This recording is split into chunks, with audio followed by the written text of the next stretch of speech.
coming at you right now. Live from the studios of Best Business Owners and Entrepreneurs Success Tactics. It's the Best Business Radio Show, serving small business owners, entrepreneurs, independent sales representatives, those in private practice, and work-from-home professionals just like you, with the marketing, business, and mindset information, systems, tools, strategies, and education you need to create the business, the life and lifestyle you want and your families deserve.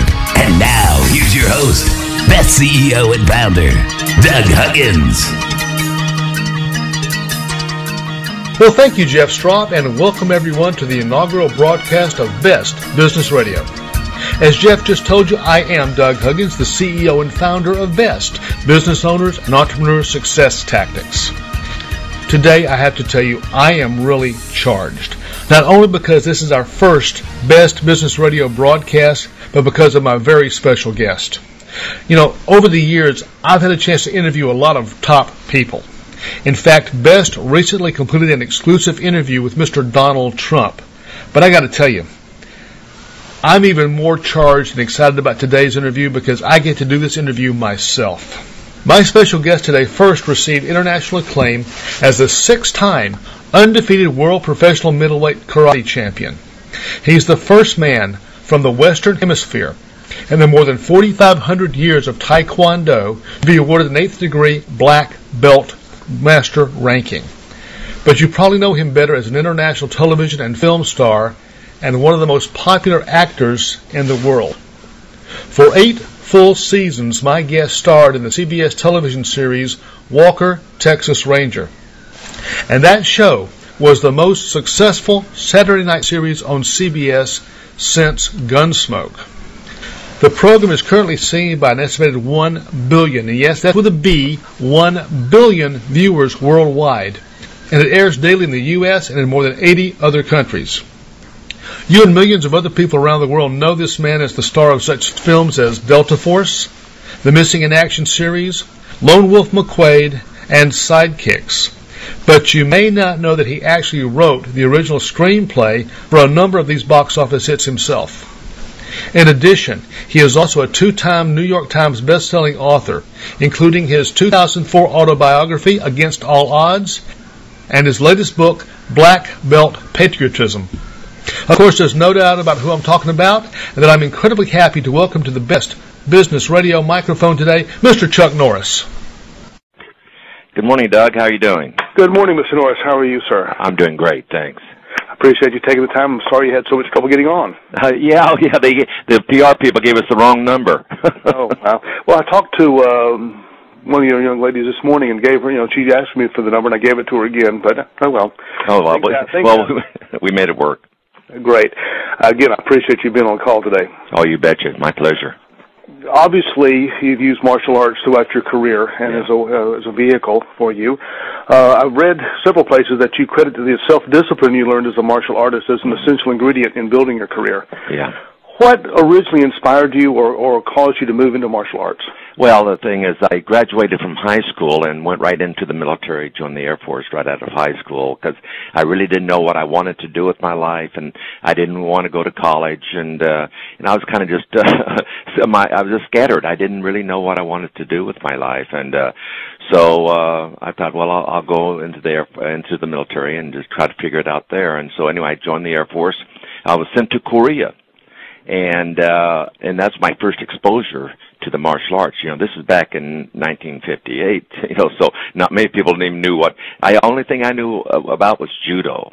And when I got to Osan, Korea, I thought, well, I'm going to take a judo class. So I started in my judo class, and I wound up breaking my shoulder in my second week of training.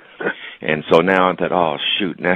So anyway, I took a stroll out into the village right outside the base there, and I saw these Koreans out there jumping up in the air and doing these spinning kicks and all that, and I go, holy mackerel, I didn't think the human body could do something like that, and I was mesmerized by the agility that they had, but they looked pretty mean. So I was afraid to walk over and ask them what it was. So I went back to the base and asked my judo instructor, and he explained to me what it was. At that, in those days, in 1960, it was called Tangsudo, Tangsodo. Now it's in 1963 they changed it to Taekwondo.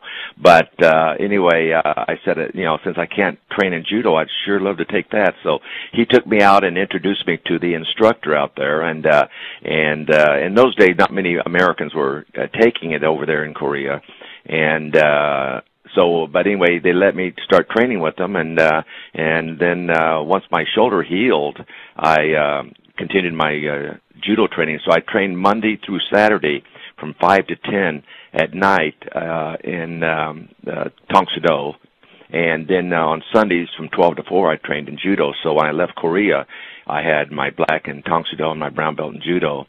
And in those days, Doug, I was a real shy kid, and I never really excelled in any sports. I think because of my shyness, I was intimidated.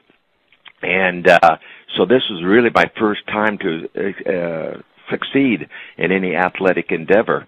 And so when I got back to the States, I was stationed at March Air Force Base in California, Riverside, California.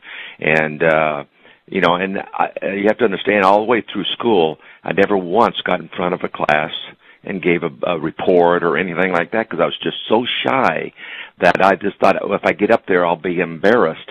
And so when the teacher would ask me to get up and do a report, I'd just shake my head no. Of course, what was happening, I was getting just as embarrassed sitting at my desk as I would have if I'd have gotten up there and given the report, but I just didn't have the courage to do it. And so when I was at March Air Force Base, I decided, I was working out, and everyone was watching me work out, and they were asking me what it was, and they said, "Well, do you start a club here on the base?" And so I thought, okay.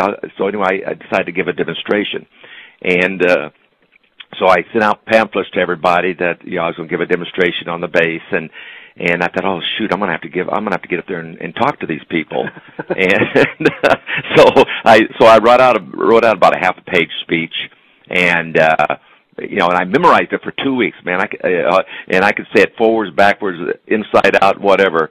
And Doug, this was in 1961. And I can still remember it vividly to this day. I remember walking into the gym, and there's like 500 people there. Goodness. And there's a microphone laying on the floor. So I walked over and I picked up the microphone, and I said, "Good evening, ladies and gentlemen. My name is Chuck Norris, and I'd like to welcome you here tonight." That's the last thing I remember. The next thing I remember is I'm walking out to the middle of the gym, and I'm thinking, well, did I finish my speech, or did I just lay the microphone down? And I couldn't remember. And to this day, I still don't know, to be truthful. But the thing is, what it did for me, Doug, is it helped me crack that egg of insecurity that I'd carried around for 21 years of my life. And then from that point on, I kept forcing myself to keep doing it until eventually the egg cracked wide open. And so that was really the beginning of me developing some self-esteem and being able to focus my energies in the right direction in life. And through that, I became a competitor and wound up winning the world title in 1968 and held it till 1974, where I retired undefeated. And then that's when I started pursuing a film career. Thank you for watching, and be sure to join us for part 2 of Best Business Radio's interview with Mr. Chuck Norris.